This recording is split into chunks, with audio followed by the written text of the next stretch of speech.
Hello, everyone, and welcome to this very special bonus interview of Positive Forward Motion.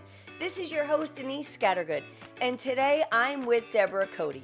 Debora is an award winning author of over 40 books, and one of my favorites, Too Blessed to Be Stressed, has already sold over 1 million copies. Debora has an amazing talent to get us laughing at life stresses. Her quick wit, humor, and honesty keeps me coming back for more. And I'm so happy you're here with us today.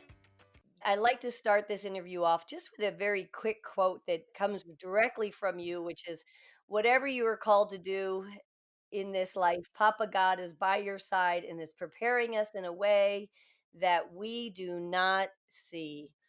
And for the audience and the listeners today, to let them know how I first found Debora. You're award-winning author and speaker, and I came across your book Too Blessed to Be Stressed. And I know you have written over 40 books and you are award-winning author, and it's not like you started writing at a super young age. And I'd like you to share a little bit about when you got started and a little bit of that journey, as I feel it ties in directly with positive forward motion, because you didn't wake up one day and went, I'm this wonderful writer, and just get started and had immediate success. So if you could share a little bit about that, please.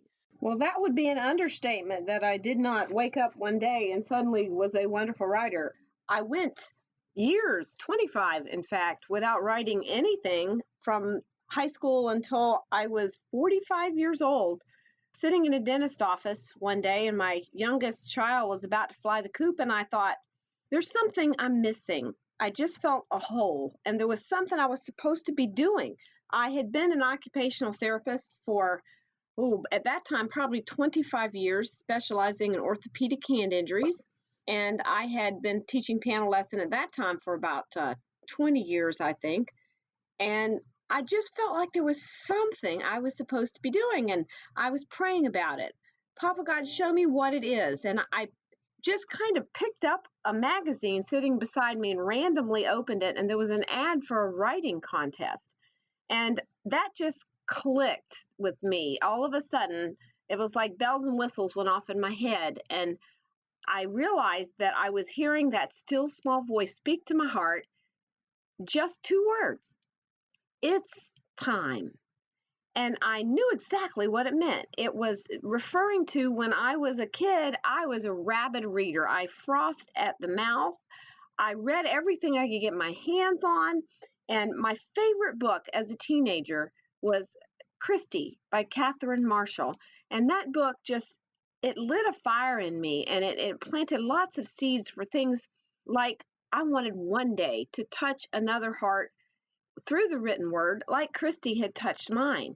And that book so impacted my life and my faith. I even named my daughter after that book. My daughter's name is Christie. And so all those years later, we're talking 25 years later, I knew that it was time to chase that dream that Papa God had put in my heart all those years ago and had been on the back burner all that time. So I did a lot of research and some crash courses in punctuation and grammar and style and how to's. I did not win that writing contest, not even close, but that was okay. It got me started and it got me motivated.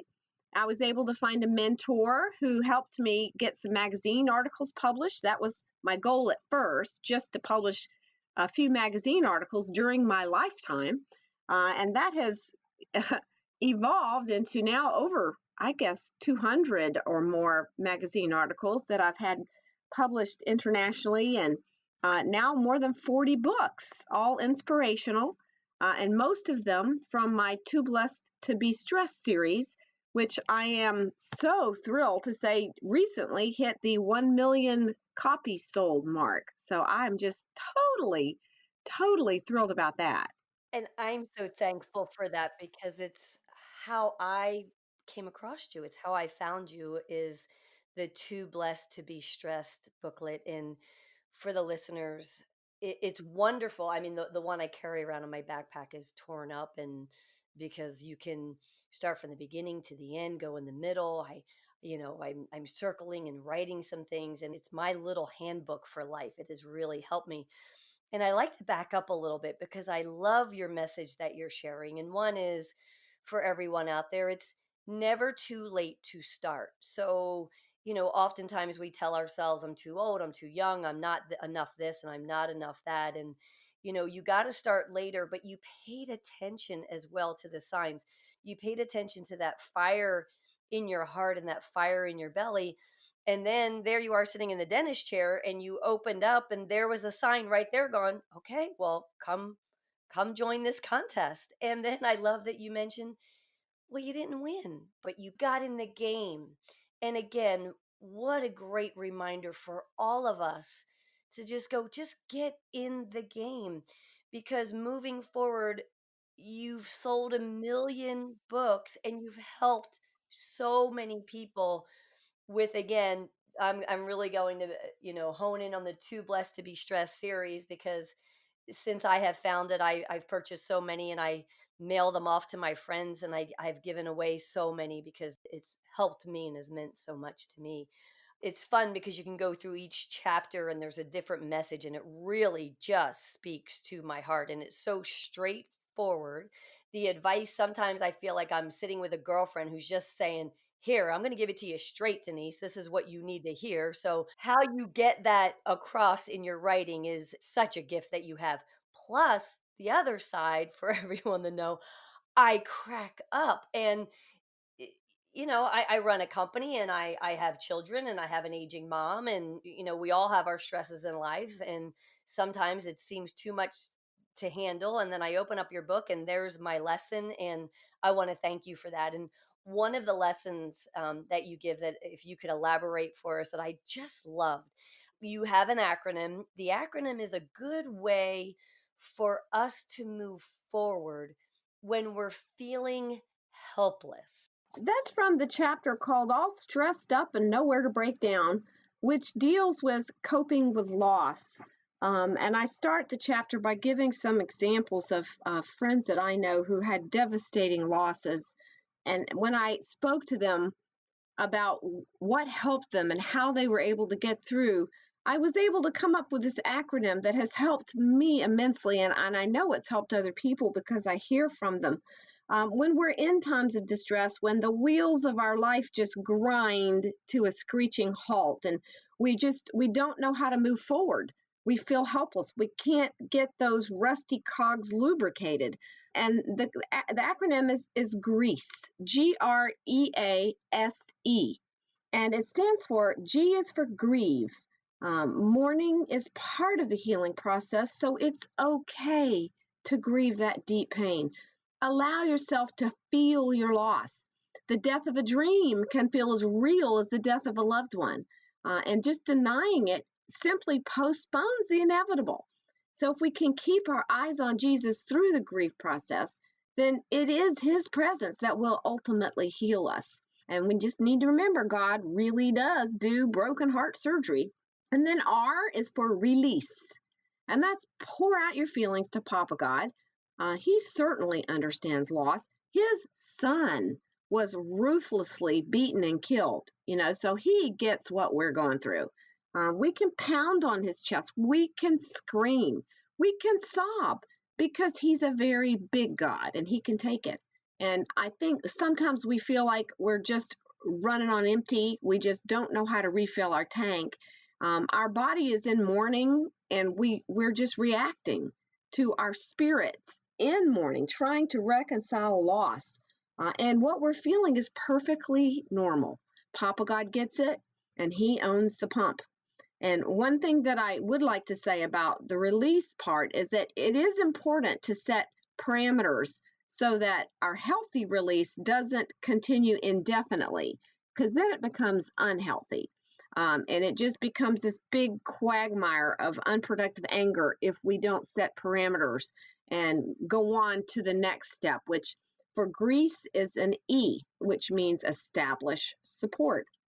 Find a source of regular, ongoing emotional support, like a group of women. I have a group in my neighborhood that we started meeting together about 8 years ago now, And we have about 12 of us. We meet every week.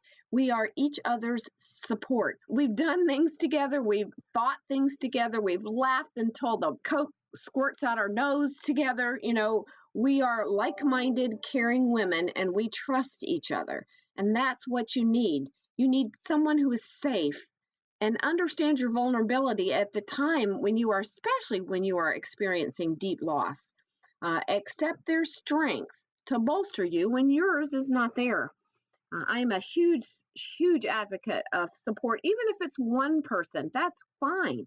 But it's even better if you can find a group of like-minded women who can be safe with each other. A stands for act, get off the couch, move your bones, which is very hard when we're in a grief process. We have to keep putting one foot in front of the other. We have to keep breathing. We have to keep living and not allow ourselves to fold up and wither away. It's an incremental process, and I really am understanding that even today, the truth and what I'm saying right now, because we just went through a horrendous loss just yesterday in our family. My daughter's husband left her for another woman. And we are all in grieving right now. We've shed so many tears, we cannot feel like we're wrung dry. But I have been trying to use this same GREASE, this acronym that I'm sharing with you right now, and it is immensely helpful and healing. The last S is for seek godly counsel, and that's very important. To schedule regular sessions with a Christian counselor, because you want someone with a scriptural perspective to help you during your healing process. It's like you wouldn't ask your hairstylist to fix your car. Of course not. That's not her area of expertise. So your soul is so much more important than your carburetor. Seek guidance from a trained representative of Papa God who is entrenched in the same godly values and spiritual principles that you are to get you back on track. And the E, that's a tough one. That's exercise. It's time for some tough self-discipline. It's important to establish a regular exercise routine because you need those endorphins. You need all the good stuff, the body fluids, the natural chemicals, the healing pumping that your fluids are doing through your body as you exercise. You have to do it for you. I love that one. And I love the end because sometimes when I'm so upset or stressed out, I just go, oh, I just have to take a walk, get out and get moving. And it starts to make you feel better. And you're so right there with the endorphins and how it helps our brain. And thank you for sharing something so personal as well. And I will pray on it for you as well with what's going on with your daughter. And none of us are immune. And that's the importance. And to remember it's going to tie right into the to the next topic and chapter in your book that I would love you to elaborate on because sometimes folks can just make us so mad and we don't understand why don't they just understand or we can just get that sick feeling in our stomach and sometimes we have to step back and go well what might be going on in their life, right? So if I never met your daughter and if I met her today for the first time walking outside and I had a big sunny hello and smile disposition and she didn't smile back, I might think, she's rude, but she's not rude, right? It's not me and it's not her. It's, we don't know what is going on in her world, in her life. And as you just shared, it would be very understandable for her not to be holding her head up high and smiling at everybody who smiles at her. So, the next acronym that I loved and I would like you to share is the one when you talk about when someone or something just really makes you so upset. Well, I've had many an instance to work on this one, and I tell about a lot of them in my books. There's several different anger stories, and we all have those. We have more than one a day usually, but my point is when you're angry enough to barf, do it. And BARF is the acronym. It's not very eloquent, but I need tools that are short, direct, and that work. And BARF is one of them because I can remember that when I'm angry and I'm about to melt my earrings, my blood pressure shooting through the top of my head. Well, I think to myself, just barf. And B stands for back off. Literally, walk away. Get yourself some distance between you and the source of your anger. You have to withdraw to gain a new perspective. It can be as simple as turning your back, walking over to a corner or a windowsill and gripping something hard and just taking a few deep breaths and asking the spirit to calm you down and take you over. But you have to put a little distance there or your blood pressure is just going to keep shooting higher and higher like a volcano. Then A in BARF stands for admit. Admit why you're upset. Give it a name. Lord, I'm what? I'm furious. I'm insulted. I'm jealous. I'm offended. I feel taken advantage of. Tell the Lord exactly how you feel. Be as specific as you can because identifying it is the first step in dealing with it. Then the R in BARF stands for redirect. Redirect your emotions. Instead of just piling all your anger on this person who has just offended you, remember who is really responsible for eliciting that tempest within you. It's not that person standing in front of you, it's the dude you don't see, that evil, chuckling dude with the proverbial pitchfork stuck in your back. Redirect your anger toward the devil. It's good to do with a physical symbolic act, not just in your head, but I actually use a sign. I do several different ones. The one that works the best for me is to bump my fist. 1, 2, 3.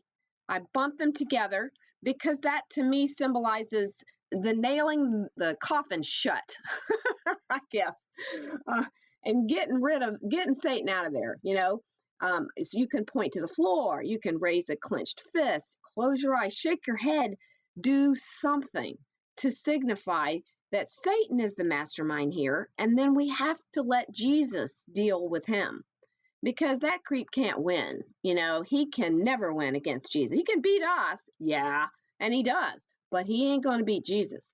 And then F in BARF stands for forgive your offender. And this is the hardest one because we have to also forgive ourselves. It's the only way we will ever find peace because grudges corrode our soul. So we have to ask God to let us see that offender through his eyes. And that makes a big difference. And one of the ways that I do that in order to see your offender through a different perspective, I picture them as a baby. And somehow you just can't be really mad at this sweet little baby. I think what they must have looked like and how their mama just loved them and took care of them and just adored this sweet little thing. And somehow it starts to soften your heart toward them. It helps you have a different perspective. And another way is, it sounds crude, but it works. It's the dead dog technique. And I think to myself, oh, I bet her little sweet dog that she just adored and loved for years and took to bed with her, I bet it just died. And I'll bet she's just all unhinged about that dog and she's just not totally in control of herself. And somehow the dead dog techniques, it works. Let me tell you, you should try it. And you can actually then start to see that person as a person, not that nasty, horrible person who has no sensitivity at all towards you. Suddenly they do in your mind, and you can deal with them a whole lot differently. It helps the forgiveness, which may not happen right away. It may take a while, but at least it helps you start the process of forgiveness by speaking civilly and respectfully and calmly right at that moment so that you'll have nothing to regret later. That is a great lesson. And I know that you're a dog lover as well as I am. And because we're such dog lovers, to go, oh my gosh, what if this person just really lost their pup? I mean, I would be beside myself and a mess and maybe short with others. And this works so well because the forgiveness side, I used to tell my daughters, sometimes you're going to go through life and maybe people aren't as nice or and things aren't going as well, but there's always a lesson there. And sometimes the lesson maybe it's just teaching us how not to be.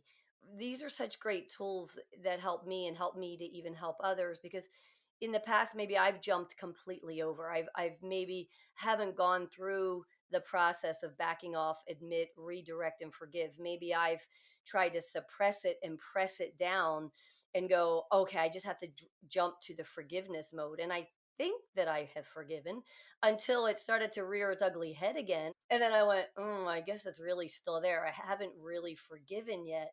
So I try to take shortcuts, and I love your acronyms because you can't take the shortcuts if you don't go through all of the steps.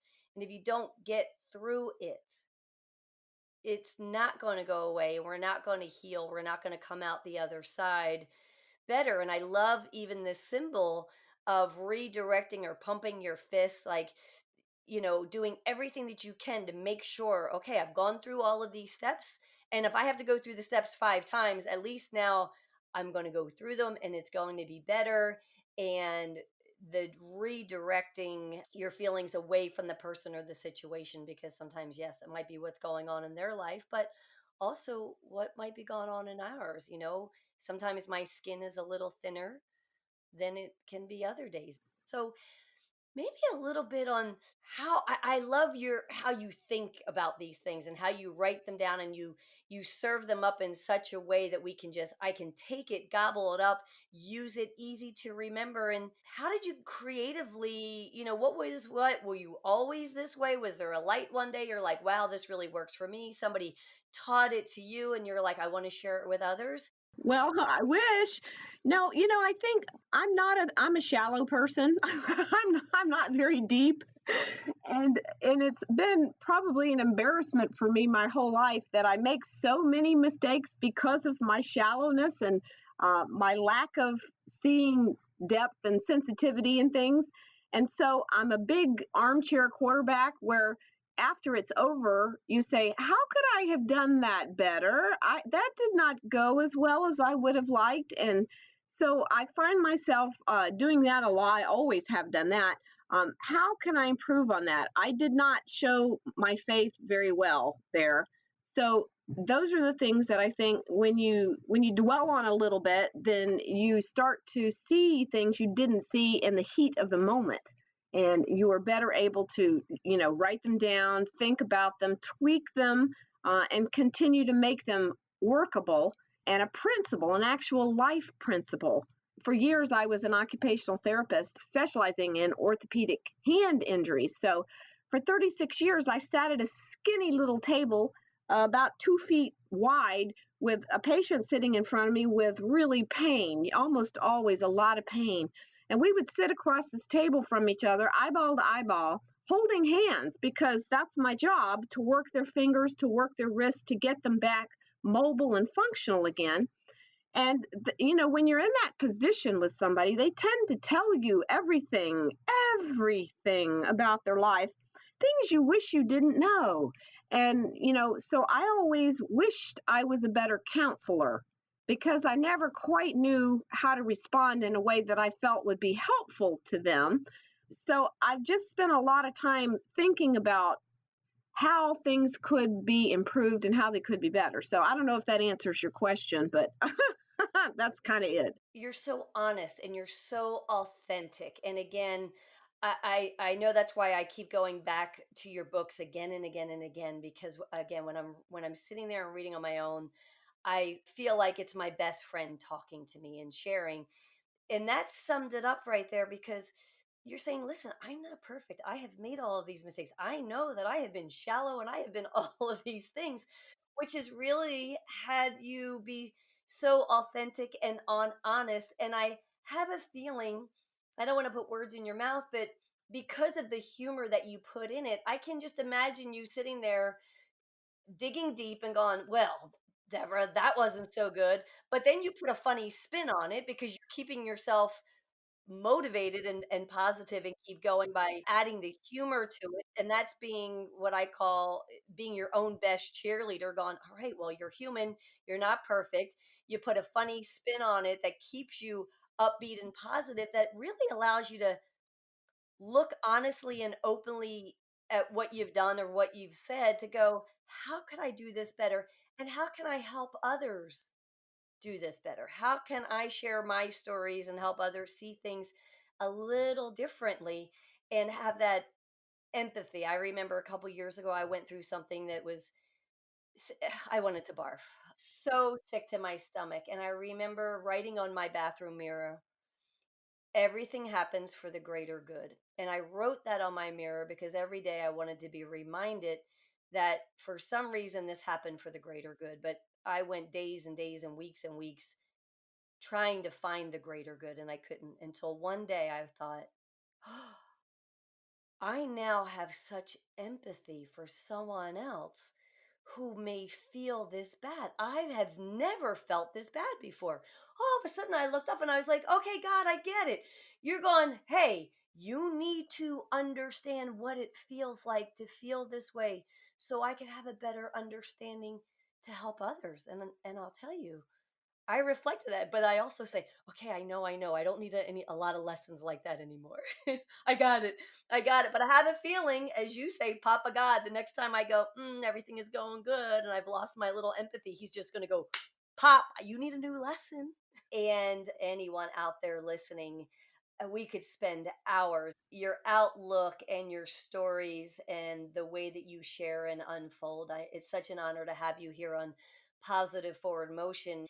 And, we always like to leave the listeners, first, all the listeners, and I will share with them that I know that you're willing to sign a book and also your box set of books as well for Too Blessed to Be Stressed for moms and just coming off of Mother's Day.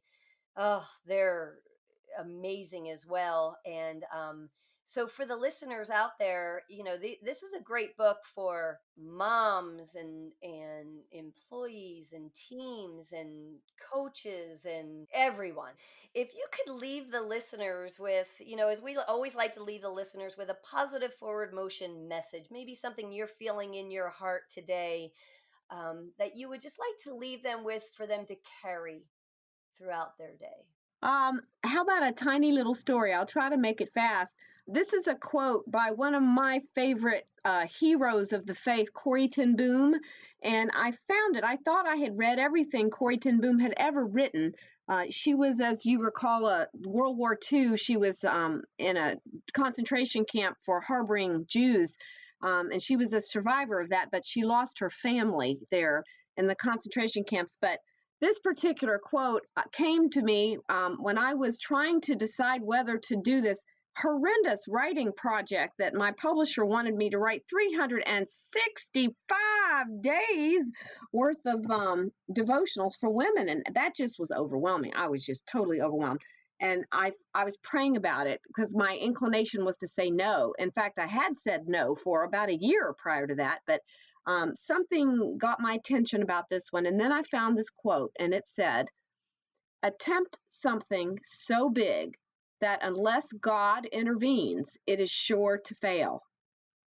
And that just seeped in under my skin and stayed there. And I just knew I had to try this impossible task. Took me forever, and it was harder than I thought. But you know what? I did it.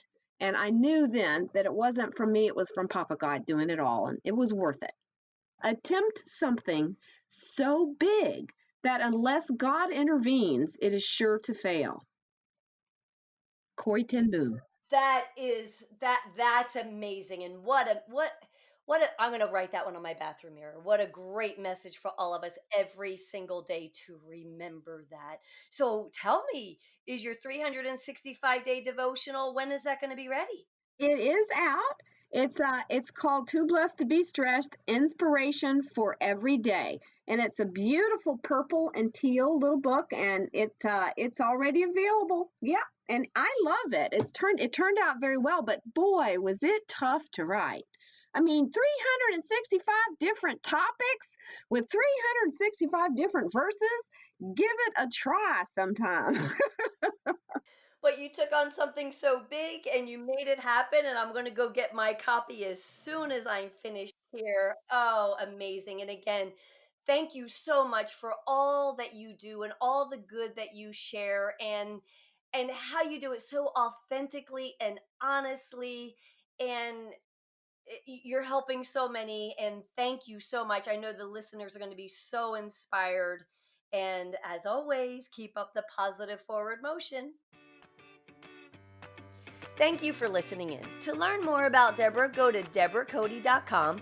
That's Debora, Debora, Coty, Coty.com. And be sure you also visit denisescattergood.com and sign up to win a copy of Debora's new book set, Too Blessed to Be Stressed for Moms, and her original Too Blessed to Be Stressed book. Debora has been so kind to offer to personally sign these books, so whether you want to keep them for yourself or gift them to someone else, you're going to want to enter. It's easy. Hop on over to denisescattergood.com. You'll see a pop-up and enter your name and your email address. This contest ends soon, so you're going to want to hop on over and sign up today. And I hope you enjoyed today's interview as much as I had fun interviewing Debora. Gosh, she's just amazing. And I want to thank you guys for your support and listening in and sharing and rating and reviewing. And remember to keep up the positive forward motion.